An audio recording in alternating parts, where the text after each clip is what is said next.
Karoora mataa isaa akka itti baasee hin jiran hunduun beena nama Dubaay keessa hin jiru.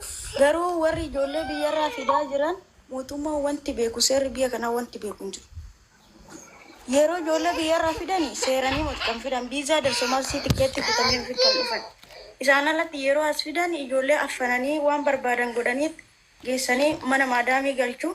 Mana maadaamii yeroo galchan maadaamii sun yoo ta'uu fi baatte geessanii mana jijjiiranii fi manatti galchanii mana keessa hoo kaameeraan jiraatu shintibeetii keessa galchanii qaxaqatu ijoollee keenya. Ijoollee meeqaa fooqirra gad darbanii kana geessan kan kana godhu ijoolleedhuma keenya zeenadhuma Itoophiyaa taate mana beekaa biraatiin. Maadaamii illee kanuma isaan dabarsanii kennan akka barbaadde gooti malee odoo biiroo seerri beeku ta'e ijoolleen keenya akkaatti dhuma.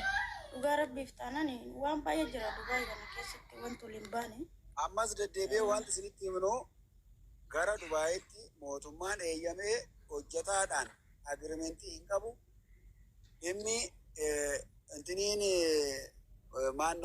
maabaraawi guddaayin mootummaa Dubaay wajjiniin agirimentii goone hojjechaa hin jiru. Ejensiin gara Dubaayitti ergu tokko illee hin jiru. Kan deemaa jiru namni dhuunfaadhaanii dallaalaadhaan deemaa jira. Tikeetti darsomalsii kutanii fi akka bashannanaatti fidanii ijoollee keenya dhiira meeqa asitti asfaaltii irratti ammaanitti taphataa jiran. Ijoollee waan nyaattu dhabdee maskiida jala itti echaan kadhattu meeqa jira hin beekna barundaayyuu. Shamarranis ijoollee meeqan maraatee sammuu dhabee urufa keessa deemaa jira Dubaay keessatti. As keessatti immoo feemasiin Oromoo miidiyaa kanarraa dhedheeressitu akka ijoollee keenya akkaatti garagaltee allaaltu hin jirtu. Akka saree sanitti lafa jalatti gadi ilaalanii biraa deemu. Birrii takkaree kiisii baasaa itti kennaan jira. Ijoolleen dhiiraa 350 400 kaffaltee biyya kana keessatti waan nyaattu dhabdee dararamtee urufa keessa ciisaa jirti. Namni keenya hin dhufinaadhaa jedhan hin agarra. Yeroo dhufan asitti waan meeqa jira Dubaay kana waan meeqa. Ijoolleen keenya dhumtee kan reeffi ishee urufa keessatti irree waan meeqa ta'e jira Dubaay kana keessatti. Odoo namni Oromoon feemasii taate as keessa Dubaay keessa afaan bantu kana ol baastee dubbatte ijoolleen keenya akkanan taatu turte. Garuu ijoollee keenya ammas biyyarraa mangistii yeroo biyyarraa dhufanis wanni Itoophiyaa mangistii Itoophiyaa fi wanni biyya kanaa wanni wal qabatee seera wanti dhufan tokko hin jiru. An biyyaatillee hattuu dallaalli birrii amma kanarraa nyaatee fidee dhufu hattuu kan biyya kanarree biiroodha jettee kan fiddee too mana dhuunfaa isaa kilaasii 2 kireeffatanii kilaasii tokko ofii keessa jiraatanii kilaasii tokko ijoollee 30-40 tolaqaniiti kan biiroodha jedhanii sobanii olnaanidha ijoollee keenyatti taphachaa jiran as keessatti malee namni waraqaa baafatee mangistii biyya kanaatti wal qabatee ijoollee biyyarraa fidee mana maadaamii galchuu namni tokko hin jiru. Namni tokko hin baasu mana kanaa hin baasu achitti 7,800tti gurguratu achiin diddee dhufti birrii ji'a tokko hojjette isa achumatti ufumaaf nyaatu ji'a 2 hojjette irraa fuudhu hin nyaatu ammas mana biraa jiruu fi mana biraa sanis 5,000 yookiin 6,000tti gurguratu akkanumatti odoo dararamtu ishiin booda akka qalbii taate yookiin kan akkuma kana lubbuu dhabdi jechuudha. Malee wanti mangistii wal qabatee biiroon Dubaay keessa ijoollee keenya biyyarraa fidan tokko hin jiru ammas taana. Wannumti tokko hin jiru. Argaa jirra hundaayyuu. Innaa kanaafan siin jedhe siifan sirriidha. Haasaan taasoftee itoo biiroo qabaatanii asinitti biiroo dhanneetiin fuunee qabne karaa seeraa waan gaafatamu gaafatama.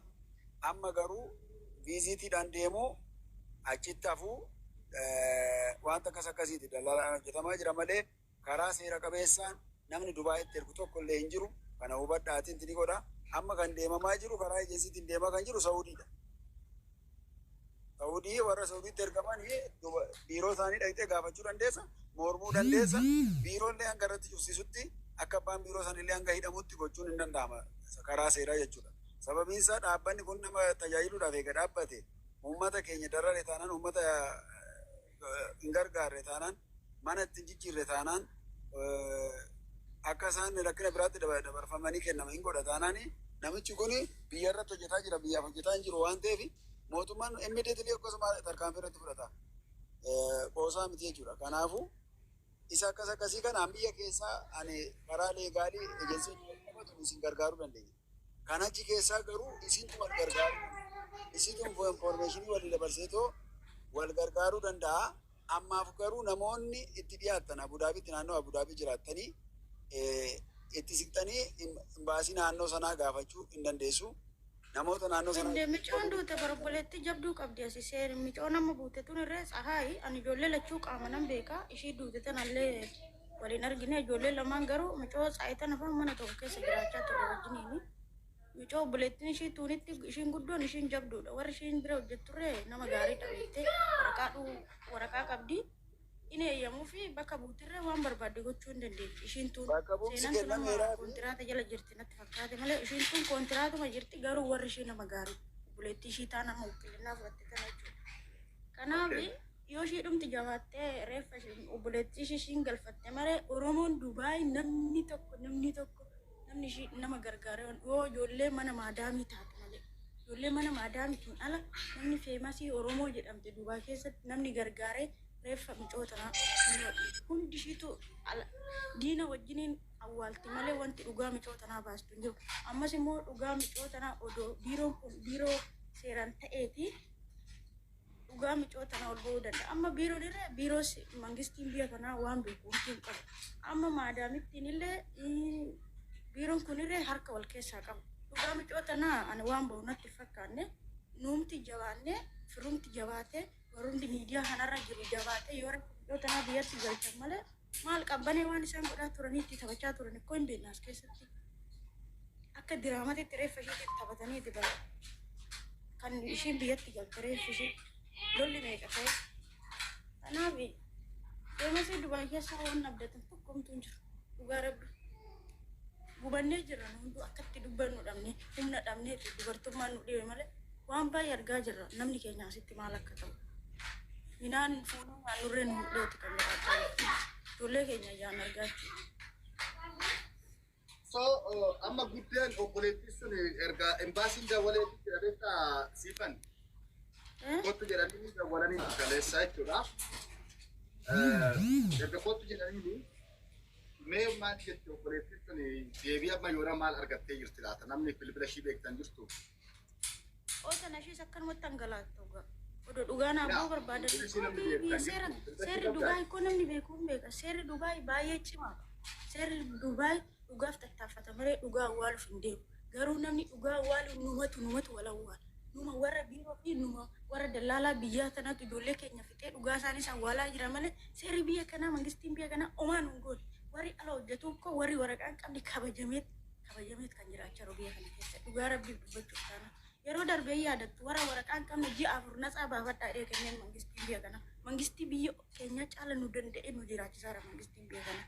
Mangistiin biyya kanaa homaan hin goone. Kan hojjeesaa jiru warra biiroo biyya kanaa dhaloota warra Itoophiyaa fi biiroo warra dallaalaa jedhanii biyyarraa ijoollee keenya ergan kan nu fixaa jirrus kan nu hojjeesaa jirus malee mangistiin Dubaay nu kabajee dhugaa keenya qarshii keenya kan hojjenne seeraan nu kaffalamee kan jiraachaa jiru. Meebi ijoolleen mana afaan hin beekne afaan rakkachuu danda'u malee namni afaan beeku akka barbaade Dubaay keessatti jiraachaa jira.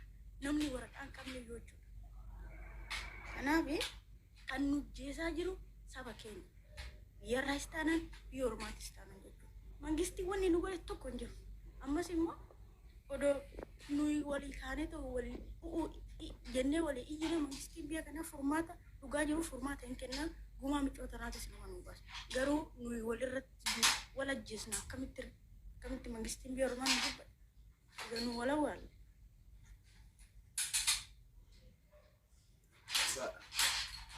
Ijoolleen Dubaay keessa jiran baay'een isaanii hin beeku.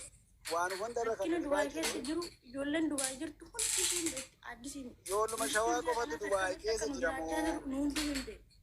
Ila ifa shawaa eenyunis dhagaa guddataa dhagaa mucaan kun amma waan gaarii hasaarti dhugaa lafa jiru hasaarti dhugaa dubbachuudhaaf mucayyoon 360 irraa nyaatan mucaa majalluu gara shawaa kana laargoo dhugdee uffanna ajjeesaa paaspoortii fi suuraa ishii seenaa sitti asumatti ergite intala gara jalqabu kana maallaqa irraa nyaachuunis ta'e reebicha adda addaa ta'e waan baay'een ka jiru ijoollee hedduurratti xiyyeeffannaan jiru naan galle maallaqa karaa hawaaliyaa erguun kan nyaatamanii laargoo dhuganii maraachaa jiran baay'ee jira har'a kan du'anii rakkoo keessa jiran baay'ee jira dhuguma maqaa feemasii jedhu kanallee dhuguma gara miidiyaatti waan gaariin akkana baaniiti duuba deemanii karaa hawaaliyaa maallaqa si erginadanii 100 200 dheengadda isa dhumaa 360 mucoonnatti ergite nagayinatti ergite naman beeku feemasii beekama ijoollee irraa hawaalaan maallaqa erguun beekamu laargoon dhufee fajjee sa'aatitti yakkalee dhukkubee finfinnee keessatti waan ittiin dhiqsiifattu dhabdee 360 mana nyaate namni kun jettee nagayee isaa wajji suuraa isaa wajjin ergite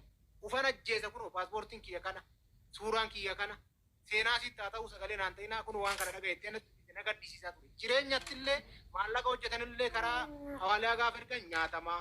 Gaafa kaan gaafa rakkoon irra guddaa maqaa sagalee walitti qaba. Seenaa dhugaa dubbataa jirti.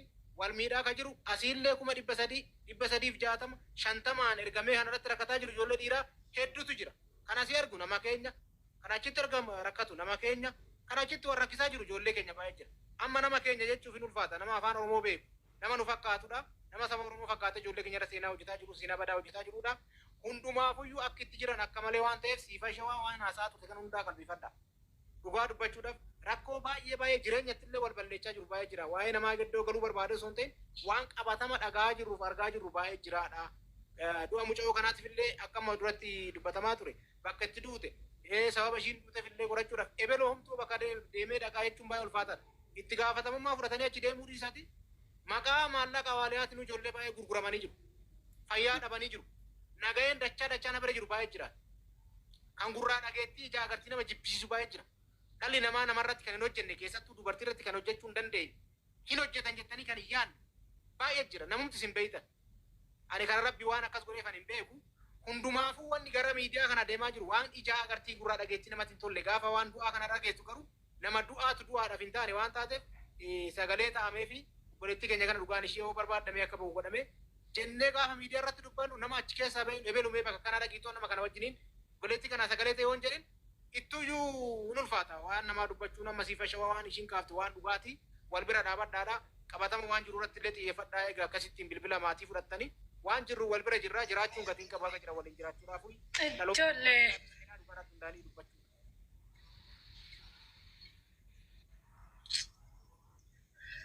galatoomai macaa obsaa isaaniif kallattii bilbilee fi dhufe jireenya galgala obboleettii sana wajjin ishee bakka buute san biraanan deema dheera jennaani reeffi yoom gala reeffi aduu wajji ture galamu maal naan jedhe reeffi galchuu osoo hin taane bakka bu'ee sanaani sirriitti jabeessitoo ragaa qulqulluu hanga ishiin baafattutti agasii kennetti caljettee reeffa farantee hin galchiin jedhaati gorsaa dheeni jira. Ishiinaan jette booddee lakkoofsa ishiinaa kenne dheeni jira siin kennanaan jedhe onaa bareecha illee akkasuma nan gorsa. Kanaafi osoo namni biraa cinaa dhaabatee reeffi kuni qulqullaa'uu danda'a isin galee isaan amma ofii isaaniitu burjaajaanii jirani akkuma itti waa laalchifata illee hin beekan dhugaa rabbii.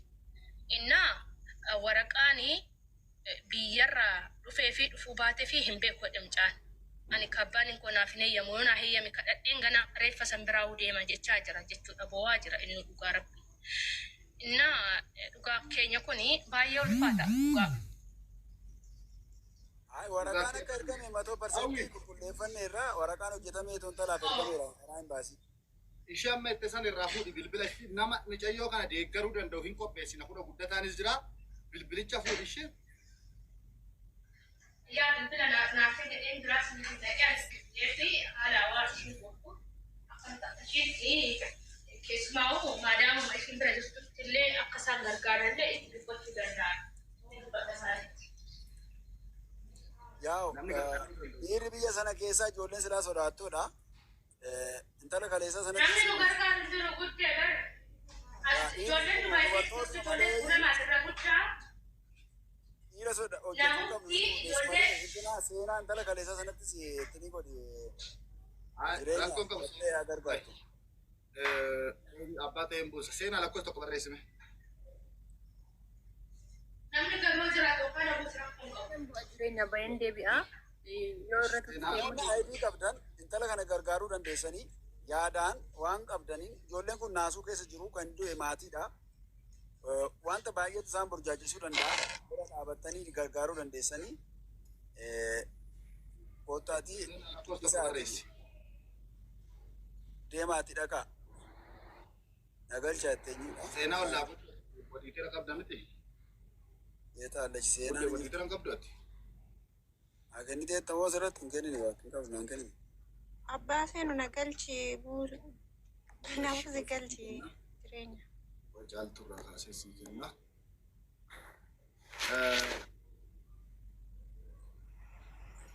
Namoota galchuu barbaadan galcha jireenya nan bu'aadha. Daa'imtiin garuu amma jabbuu keessa taatee naannoo kamii jireenya adda baafatteetta miti? Shawaa barriidha. Lafa tokko barreeffadhu seenaa yoo jiraatte. Lammiiwwan koo nagaa keessanii fayyaa keessanii. Dhugaa Waaqayyo nafsi ishee amaaru obboleettii keenya maatii isiitiif illee jajjabinaa kennuu fi baay'ee tokko na gaddisiistee jirti dhugaa. Garuu maatiin ishee as keessa jirtan taanaan hundi keessanuu jechuudha. Biiroo ishiin itti dhufte san tarabaa baatii qaba. Biiroon sun adabamuu qaba dhugaa. Maaliif namni tokko hoolaa miti bee zim jedhee kan nama fidee bilbila namarraa fuudhee kan mana madaamitti galchu. Hoolaa miti namni sun. Qarshii ishii kan itti baastee bitattee faamilii ishiitti arguuf natti fakkaate. Maalidha biiroon akkanaa ani dhagayeetis argeetis hin beeku. Har'aan dhagaye haaraa jechuudha. Of course wifiin hin kennamu direct bilbiluu ni dandeessi. Akkamiidha namni tokko. Dhugaa baay'ee garaana nyaatte Rabbi. Rabbi garuu dhugaa ishee barbaaduuf mijaayoo tanaa dhugaa. Namni obboleettii kana bira dhaabbachuu dandeessi. Seenaa girmaa jirtaa lakkoofsa tokko barreessi yoo jiraatte namni jayyoon kun dhugaa ishee bahu eeyye. Keessaa keessattuu warri nuti jettanii aanaa san keessa jirtan lakkoofsa tokko. Na barreessaati ol seenaa guyyaa irraa wal bira hin dhaabbanne yoo ta'e zim jedhanii asirraa bu'aa oolu faayidaa hin qabu. Yoo jiraatan asitti jalatti lakkoofsa tokko barreessaa. Waa ishii dubbataa jirti. Seenaan jira. Asaanti. Asaanti. Wayyee. Nagalchee Koo akkam nagaadhaa? Akkam jirtu naguma? Guddaa galatoomii hundum keessan akkam jirtu? Nagaa. Akkuma tasaa argeetiin ani beektaa jireenyaa jalatti argeetiin gaafa jala seerumtinii jala jirtu beektaa liibii jala. Mucaan kiyya mun fira kiyya beektaa? Okay. Darituun jechuudha. Okay. Informationii baay'ee jira. Daraa keessan Rabbii jedhaati sirriitti cinaa dhaabbadha. Waan jiru akka sirriitti qulqullaa'u. Biyya keessa jira. Bakka obboleessis naa bilbilee ture. Waaqayyoon baay'ee tokko jirtu. Nagaadha. Moojiin erginaa ijoollee warri jala kana argitan moojiin erginaa karaa ishii dubbadhu kenna.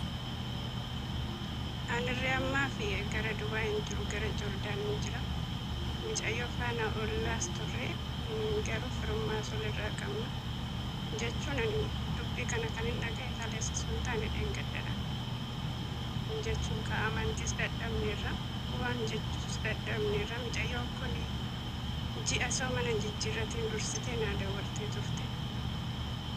Sababni ishee maa daawwatteef immoo mana jijjiirradhaa mana naa ta'uu dide. Jettee akkasitti naa daawwattee turte. Erga isheen haftee mana jijjiirrattee garuu sagalee ishee ture jechuudha.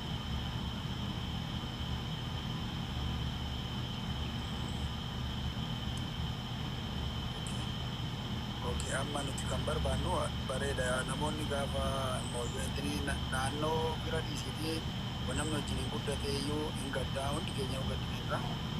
Nus naannoo sana naannoo keenya hundi keenya hin gaddinaa. Amma namoonni Dubaay keessa jirtan bakka jechuun namoonni dhaabatanii gargaaruu danda'u. Lakkoofsa barreeffadhaati koottaa. Nagaa.